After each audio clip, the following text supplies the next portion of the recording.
Welcome to part 6 of this series about home mechanic tools.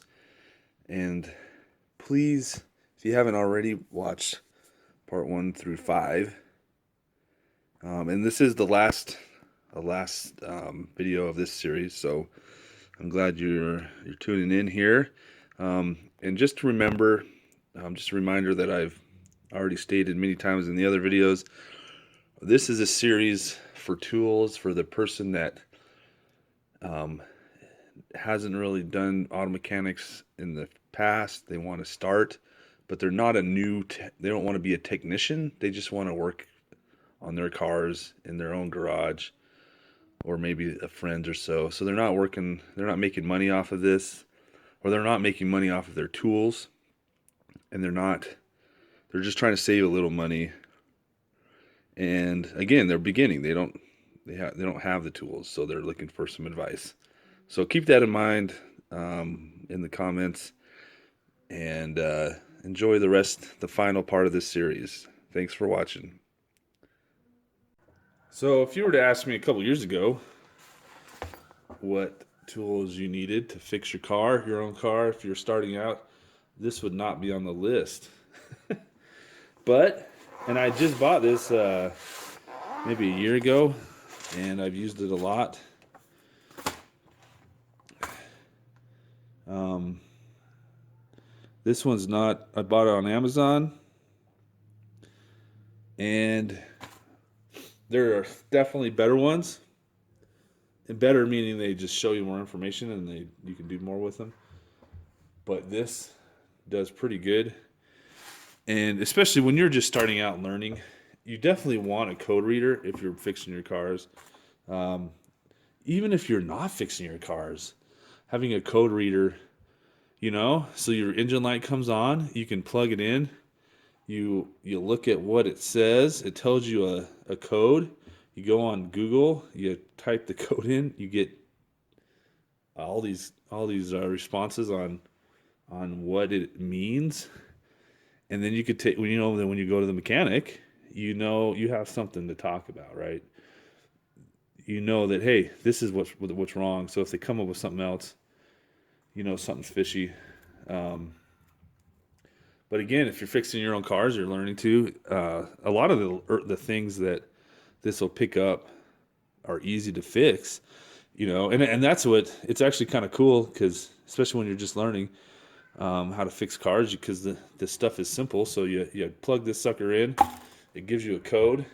You look up on Google um, what it is, and you look up on YouTube how to fix it. Man, talk about efficient, and it really teaches you a lot. There's definitely stuff that I've never thought of fixing that this told me to do, because the light because the light wouldn't turn off unless I did it. And so now, I don't know why I waited so long to buy one of these. Buy one of these, and it doesn't have to be this exact one, of course, but definitely having a code reader. Um, and I definitely recommend this one. It's not that expensive, and it's a great. I bought it on Amazon. So definitely get a code reader. Um, and the more you learn, the better the code reader maybe you want to get. But you definitely want something. Another tool that you're going to need is something to um, help diagnose electrical problems. You definitely get a lot of them. And so I showed you the scan tool to pull codes off your computer. However, sometimes you just need to check currents and check fuses and stuff. And so there's obviously better ones than these, but these are definitely basics that you need. This guy, there's really no excuse not to have one. I think I bought this one at Harbor Freight as well, or maybe even, I mean, you can buy one of these at Walmart. Uh, and all you do is, it has a long line.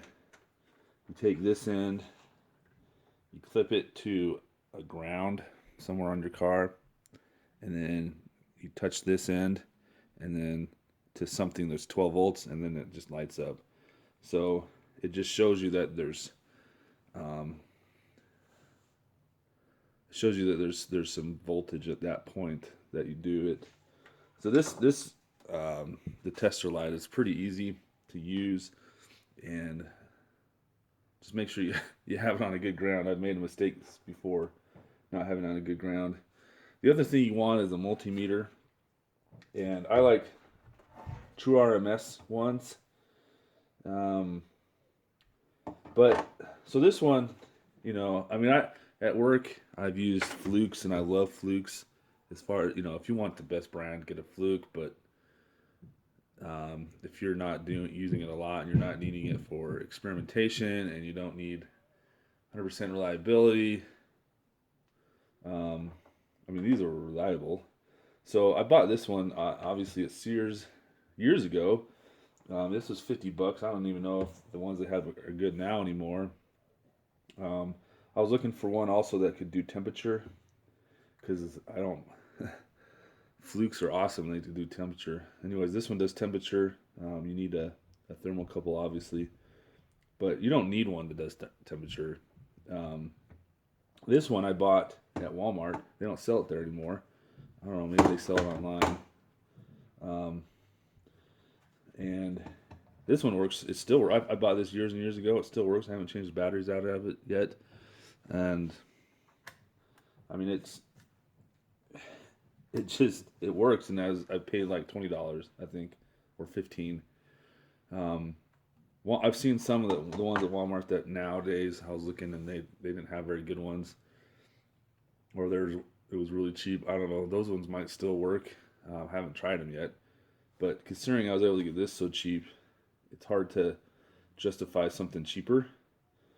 And then this was my step up after using Flukes for years, and just having this one. I decided to go all the way up to 50 and buy a nicer one.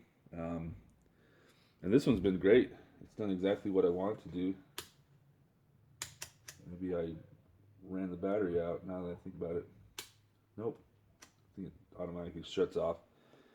But this one's been great as well. So you need something like, you need these. Also, wire strippers. I like this type where it strips in the front. These are some other ones I have. But I like this style as opposed to the ones that are like huge and you strip them in the back. That's just my preference, but you can use it either one. But able to strip wires, definitely something when you're testing electrical stuff. So that's just the testing part. You're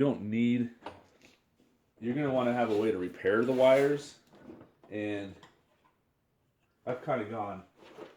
So I don't have this. I just have. Well, first of all, this stuff. All I did was I went to Walmart. I bought a cheap toolbox. I wrote electrical repair. See if I can get better. I wrote electrical repair on this side. It's just, I mean, there's nothing special about this one. It's just a cheap toolbox, and I just throw, right, super cheap. This was like $5, I think. I bought a bunch of them. They're all the same, the larger one and some of the smaller ones for other stuff. And I just throw stuff in it like this, and I'll kind of keep all this stuff together in one piece. Another one I have. Let me show you the next stuff. Get this out of the way. So this one, this is my wire. Obviously, it's soldering, and you don't need to have. I mean, I guess you can get a cheap solder iron, and you'll use it a lot. You don't need a lot of this stuff in here, but it's definitely general purpose, and you use it. I bought this on Amazon. It's shrink wire or shrink tubing, and I bought it for like $15. It was pretty cheap. I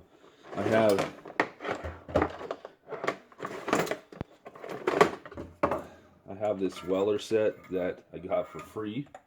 That's why I have it. And I love this soldering set.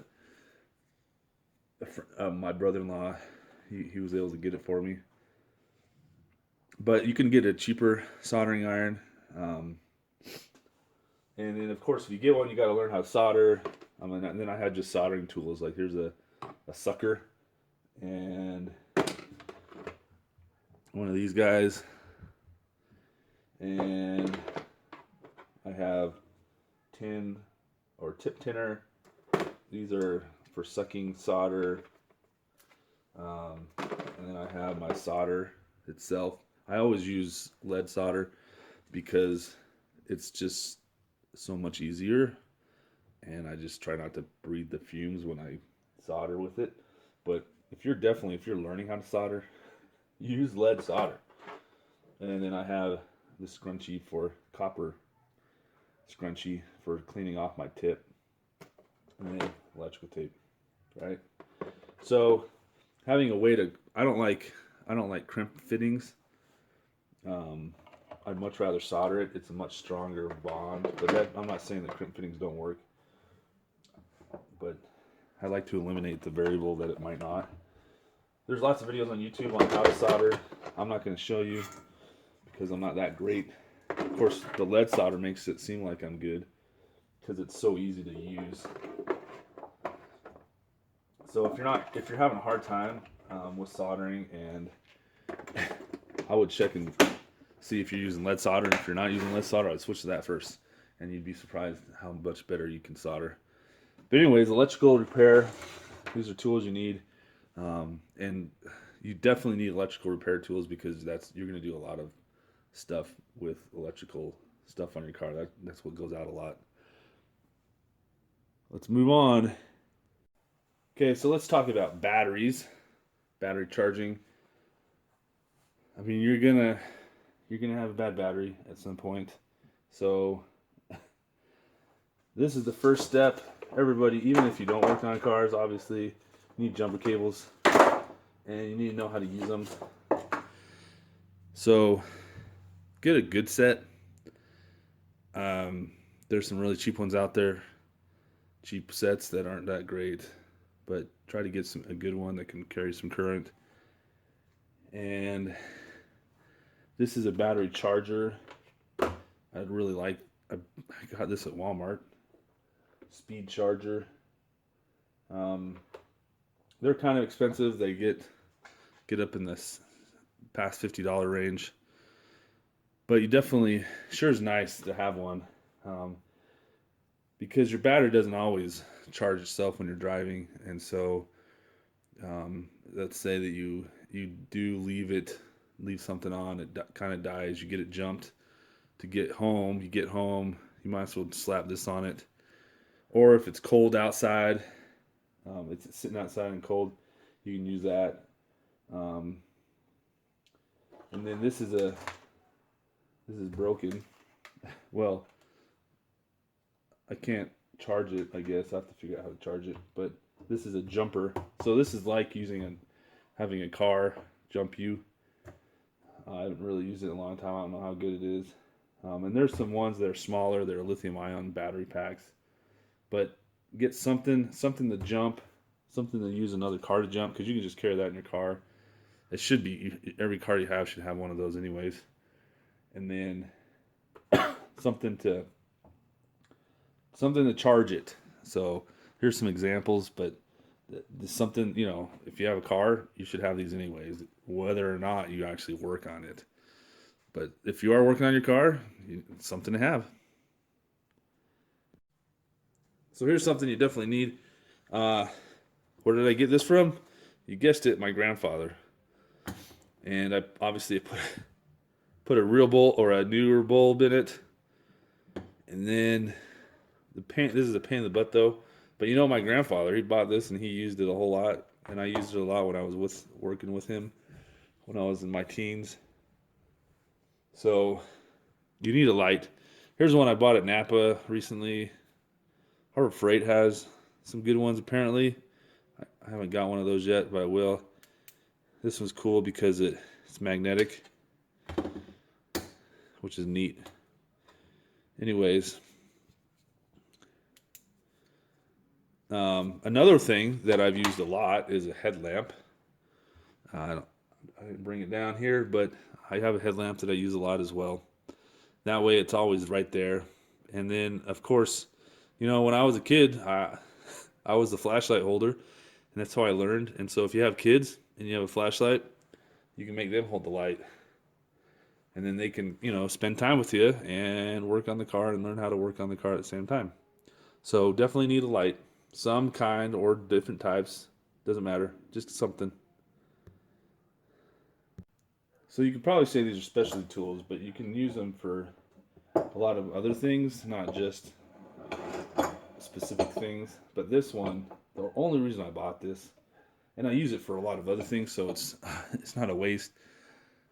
So I can't really count this as a specialty tool, but I did buy it as a specialty tool, and that's to do brakes, brake pads, and for small cars, this is a 5-inch. That's this distance. 5 inches is pretty good. It'll cover most of your cars, but it does. I need to get a bigger one because for my Tahoe, it is a little bit on the small side. I can still use it to get my Tahoe to compress my cylinders, my brake cylinders, but it's not as easy, and so I think I'm gonna get a bigger one. And then these other small ones, just you can use them for other things. There's sometimes you just need to have some strong clamping force.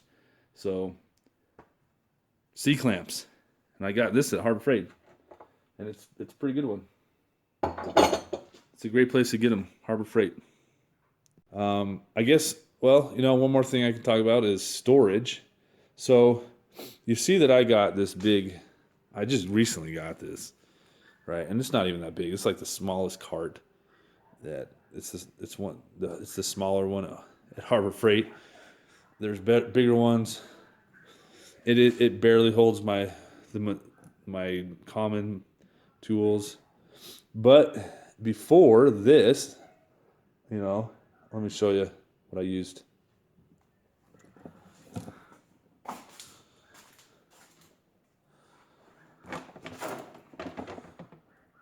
Okay, so it's a mess, but this is what I used before that, the big box.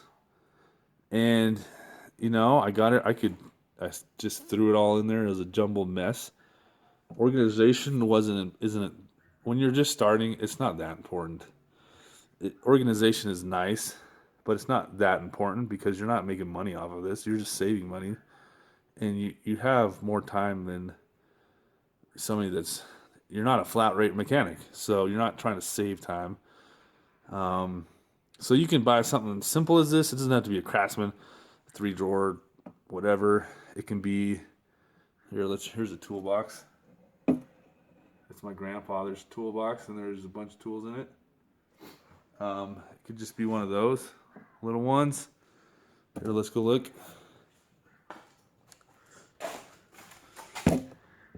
Okay, underneath. So underneath, this is the, I showed you what was in there. Keep it at the bottom of my cart, but it could be a simple box like this. And I bought this at Home Depot.